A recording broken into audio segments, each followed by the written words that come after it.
I believe when we come to church, you should have at least two expectations. I believe we come to church. Every time you walk out that door, you should know something new about God. You should have a better understanding of who He is because you came to church. I believe that is a responsibility that weighs heavy on me. I think all week I should be studying, learning more about God myself. I like to think of God as a diamond with an innumerable number of facets. And I like to consider the fact that every week I'm trying to discover a new facet that I can share with you. When I was in Bible college, I had a wonderful old pastor that he taught what they call homiletics, kind of the art of preaching. And I remember he said every Sunday, he used to tell us all the time, he'd say, guys, when you get up to preach, take a look at Jesus and just tell him what you saw. I love that. So when you leave, you should have the expectation of knowing more about God when you leave than when you got here. And I believe the second part of my duty is to build your faith. I believe faith comes from God. I think faith is a gift from God. But I believe that the more you know about God's Word, the more you know about God, it will increase your ability to trust Him. And as you trust God, your faith increases. I like to think of faith as your little girls. You give them a quarter and you tell them, say, use it wisely. Yes. And they'll go off and they'll spend their quarters. And if they do pretty good, next time you go to the store, you might give them, 50 cents, maybe. Maybe give them another quarter. But eventually what happens? They show you that they can be wise. And pretty soon you're giving them $1 and all of a sudden you realize you have trained them well. They're being wise with their resources. I like to think that God does that with me. He gives me a small token of talent, a small token of ability, a small token of an ability to serve. And God says, you be faithful with that, maybe I'll give you a little bit more. And you be faithful with that, I'll give you a little bit more. You be faithful with that. And what happens is we use what God gives us faithfully. What happens is He just kind of keeps increasing your responsibilities, increasing. I love that concept. Calvin broached up against something that was heavy on my heart this week that I wanted to talk about today. And on the handout that Dad gave you when you come in, I called it In Dark Times. In Dark Times. And this is our text. This is a verse in a very familiar passage. And I was reading it, Matthew 10, and I realized I don't think I've ever heard a sermon on this verse. And it says, what I tell you in the dark, speak in the daylight. What is whispered in your ear, proclaim from the roofs. Matthew 10:27. Is that fascinating? Now, on your little handout, basically this handout is almost more of a commentary than it is sermon notes, okay? There's not a whole lot of me in here. Mostly here is just what I learned from studying. Starts out what I tell you in the darkness. Now, I want you to realize this is a fascinating concept. And in this case, he's not talking about sin or disobedience. He's not talking about us wandering away from God and wandering in the wilderness. No, that's not what he's talking about here. And on your handout, I put this because I think this is enlightening. There are times in your life when things are not clear. This was probably a revelation. You read it, you probably didn't know this was possible.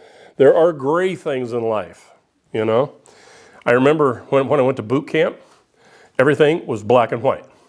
This is how you tie your boots. When you stand on the chow line, this is how you stand. And you have yes and no, and there's nothing in between. There is no gray in boot camp. If there is, it's push-ups. You just do lots and lots and lots and lots of push-ups. And that's all I remember about boot camp. Except I know when you get out of boot camp and you go to your permanent duty station, everything is gray. You're supposed to apply the basic principles of what you learned in training with where you're at. Next thing you know, they have you assigned to duty stations where you are absolutely lost and have no idea what the plan is for most of the time. And you're trying to be faithful with the concepts and the ethics and the things that you were taught, the basics.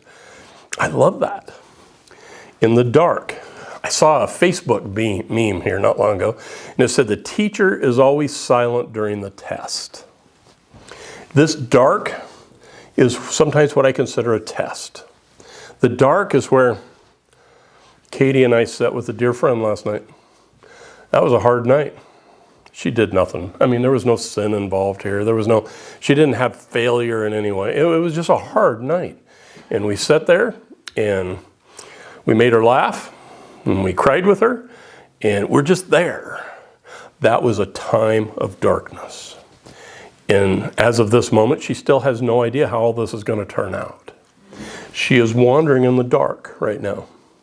And we pray for her and we love her, but we learn things in the dark. Yeah? I gave you lesson number 2. Times of darkness serve to provide us a more complete understanding of who God is. Isn't that the truth? There's an old saying that I think is really powerful. It says, your faith never grows on bright, sunshiny days. Your faith grows on hard times. Your faith grows on when things are unclear. Your faith will grow in the moments of gray. Your faith grows. I read where your faith is a muscle. And if I don't use my muscles, they atrophy. If I use my muscles, if I had a muscle, and if I used it, it would grow. It would become more healthy, right? When I am in the dark, I learn to trust the shepherd. I talk about the Good Shepherd a lot. I do funerals a couple times a week. And as I do funerals, I talk to people about the Good Shepherd because the Good Shepherd takes the sheep where they need to be. When the sheep are in trouble, he meets them where they're at. Think about everything a shepherd does. In the dark is where you get to know the shepherd personally. The dark is an important time. I gave you a verse out of 1 Peter. Under lesson 2, it says, so be truly glad. There is wonderful joy ahead, even though you must endure many trials for a little while. These trials will show that your faith is genuine. It is being tested as fire tests and purifies gold, though your faith is far more precious than mere gold. So when your faith remains strong through many trials, it will bring you much praise and glory and honor on the day when Jesus Christ is revealed to the whole world. Is that powerful? These trials, we're talking about them dark days. Those moments when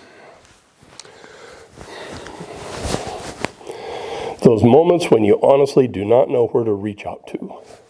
Last night, our friend told me, she says, when the situation occurred, she said, I did not know who to call.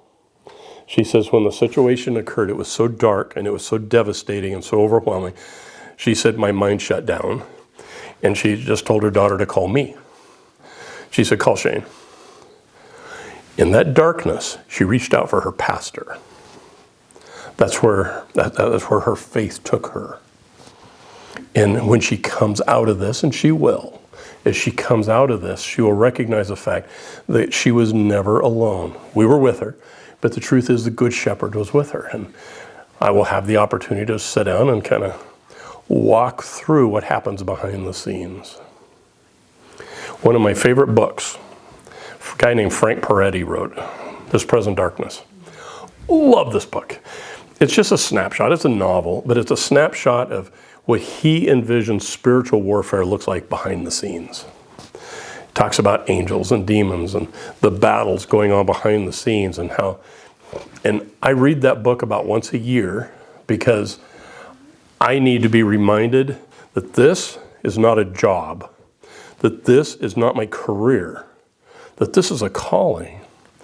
And the spiritual warfare that's taking place behind the scenes is much more violent, much more real, much more vivid than anything that you and I experience on this earth. The physical reality is nothing compared to what actually happens in the spiritual dimension, the spiritual realm. I never forget that. When I'm in the dark, God is teaching me. I want you to remember this. I should have put it on your notes. God never wastes a hurt. God never wastes a hurt. When you find yourself in the dark, when you find yourself, when the doctor tells you got cancer, when the doctor tells you you're going to lose your leg, when the doctor tells you, you are not alone, that moment may be dark. I am shocked by how many of my friends have cancer. Young friends. I find it staggering if I think about it too much. The moment leaves me in the dark. That moment, I'm like, I have no explanation. I don't understand. Some incredibly wonderful young mothers with cancer. And I'm like, and I have to get to a point to where I cling to the fact that God never wastes a hurt. He is with them in the dark. He was going to bring about what is best. And I have to remind myself that what is best to God probably has nothing to do with what I think is best. My faith must reach beyond my reasoning. I think I know what's best. When I pray, often I advise God on how I think He should handle things. The creator of the universe, this is Pastor Shane's input on how this, and God just, I think He rolls His majestic eyes and says, I tell Him, and He's like my own little private red-headed stepchild. And what He brings about is always best. What He brings about is best. And we have to trust Him. We have to, in that moment of darkness, we need to have faith. Lesson 3 I gave you on your little handout. In times of darkness, don't ever forget this, He's there. I like to think I can handle a lot.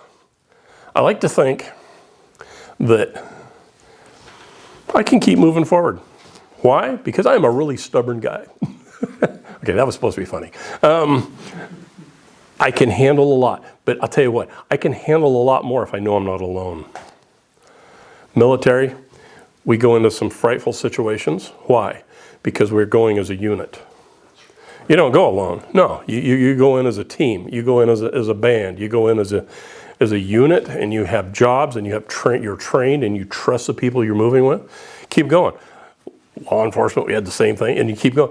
EMS, just riding in an ambulance, you're never alone. You always have your partner or a couple people with you, or fire department. I mean, you always have a team of people that's moving with you. That gives me strength knowing I'm not alone. When I'm in the dark, when I'm in that gray area, when I'm in a place where I honestly do not understand what God is doing, and I reach do you ever get to a point to where you honestly don't know how to pray? Have you ever bowed your head and just find yourself speechless? God, I am so broken in this moment. I don't know what you're doing. I don't know what you want me to do. I'm just going to shut up and just be with you. We're just going to be with. That's that moment of darkness. And as you come out, but the cool part is you're never alone. He is there with you. I was thinking about this darkness thing. And I was thinking about the different kinds of darknesses. By the way, I'm not going to get through this whole thing, am I? Little short verse, I'm hung up. I was thinking about, here it's called darkness. And when I'm preaching or when I'm counseling, I often call this the storms of life. Everybody gets these storms of life. One of these darknesses or storms of life, I call it the perfecting storm. It's perfecting. God has to move me out of my comfort zone. I was chief of corrections for Stevens County. I had dental insurance. Yes, I had benefits. I was pretty comfortable. And for God to move me out of a job where I was very comfortable, He allowed one of my customers to break my back. I would still be there today if he hadn't have hurt me bad. So he hurts me bad, and what? Now I'm in 911. And all of a sudden, I get a phone call that they need somebody to fill a pulpit out here at Garden Valley Community Church. Now it was almost 20 years ago. You believe that, Rita? That was a long time ago. I've been around for 34. So yes. That's why I looked at you. Yeah, you were one of the settlers that built the church. No, anyway. Yes. Sorry, Rita. Tell Bob I'm sorry. But we have perfecting storms. We have storms that God allows, the darkness. He allows us to travel through darkness to perfect us, to move us, to change us, to transform us. Another kind of storm, I think, darkness, I think, that we travel through are protecting storms. Jesus fed the 5,000. You probably heard the story. You know, he did a lot of miracles. And everybody's like, oh, yeah, you can heal the dead. That's cool. Oh, man, you healed the leper. Man, that is nice. But, boy, when you feed 5,000 people, people get excited. And so they decided they were going to make him king. He's like, all these other amazing miracles you didn't get excited about. I feed a few folk, and now you're excited. So now they're going to force him to be king. So what you remember what Jesus did? He took his disciples, they put them in a boat, and they headed out to sea. They were entering a protective kind of storm. That storm, why? Because Jesus' time wasn't yet. He wasn't ready to be crowned king at that point. And so he went into a storm with that intent. Another one I call the correcting storms. This is a whole sermon all by itself. This deserves its own time. A correcting storm where God will allow you a storm. Go back to the military. I don't remember where I was. I was somewhere in Central America, and I remember we were watching for Cubans. It was right before the invasion. We were watching for the Cubans. They were making their amphibious entry into Panama, and so they had us sprinkled up and down the coast. And I remember sitting on the hood of my old Jeep, and I'm sitting there leaning back against the windshield just watching. And I'm waiting for these boneheads to show up. And that was a bad thing if they showed up. So I'm sitting there, and I keep thinking, I am in a storm of life. If these guys show up, we're going to be in a firefight. I'm thinking, everything that's happening is dark. Everything that's happening is the government's trying to keep everything as quiet as they can because they're not quite ready to pull the trigger. And I remember thinking, I'm sitting on the hood of my Jeep thinking, what am I doing here? I remember sitting on the hood of my Jeep thinking, what do I believe? Who am I? What am I doing here? And I remember all of a sudden I had 10,000 questions that is just, and I'm sitting there going, God, what in the world am I supposed to be doing here? I'd already been to Bible college. I could quote the Bible, and now I'm sitting on the hood of a Jeep in Central America going, God, what are you doing? Who am I? What are you trying to do here? And I remember this was one of those correcting storms. That's a storm where when you come out of it, you recognize your values, you recognize your priorities, you recognize, I'm not going to go to church because my parents are at the church. I'm not going to go to, because no, all of a sudden I need to do this because this is what I believe. And God will allow you to go through a season where it is hard, it is difficult, because He is trying to change you. And if you are either in one of these seasons or you are entering one of these seasons, my challenge for you is two things. One, don't freak. You're going to hit these. We all do. When you hit one of those moments, you're going into one of these storms. Number one, don't freak. Number two, realize you're not alone. And number three, pray and ask God what He's trying to teach you. Say, what are you trying to change in me? What is there about me? Because think about this. God, He has to look backward to see the future, right? God, time isn't relevant to Him. He is going to try and equip you for what you are going to need when you minister to other people. He knows what they're going to need. He knows what your girls are going to need. I hate to tell you this. They're going to be teenagers one of these days. I know. They're going to drive you nuts. Yeah. And today, God is preparing you for what you're going to need to give them what they need. They're going to need to learn their faith by watching you in the storms. They're going to learn what they need of values by watching your values. The things that you are going through, they're watching you in the things that you're going through and how you respond and how you react and your attitudes and your relationships is preparing them for life. That probably falls under the correcting storms. Because these storms, they need to watch you fail. That's how they learn how to react when they fail. When they have doubts and they have fears, they're going to learn how to react because they're watching you and how you react when you're afraid, when you have doubts and you're struggling. Correcting storms. Whatever, and by the way, this dovetailed very nicely without my intent. This is God thing, okay? So what he's teaching you in the storm, you speak in the daylight, you pass on. Corinthians talks about, listen, you've been comforted, so now you comfort others. Is that powerful? He says, you've been comforted. Now, I showed you what comfort looks like. I showed you how it's done. Katie and I almost talked about this. We texted about this morning, where we meet the needs of other people. And by the way, your text bothered me because I've been thinking about doing that. Actually teaching a blog on people skills. How to, because most of us can sit down and tell somebody what to think. Most of us can sit down and tell somebody what's right or what's wrong or what we perceive. But it's another thing to sit down and meet them where they're at, read their need, read their pain, and understand how much of the truck you should unload and if you should, that is a whole nother gift. That's hard. Yeah, so you bug me. So anyway. That's good. Yes. Remember? God whispers in your ear. Remember? Being hidden in the cleft of the rock and the fire and the storms and everything going by, and he says, God wasn't there. Where's God? In a still, small voice. Saying, listen, you're not alone. I love you. I care for you. You're not going to do this alone. You're going to come through. And I love that. What he's whispering in your ear, get yourself a microphone and you preach it from the pulpit. You preach it from the rooftops. You know where I preach most of the time? Is in tears. People, there's so many hurt people. They are struggling with so much.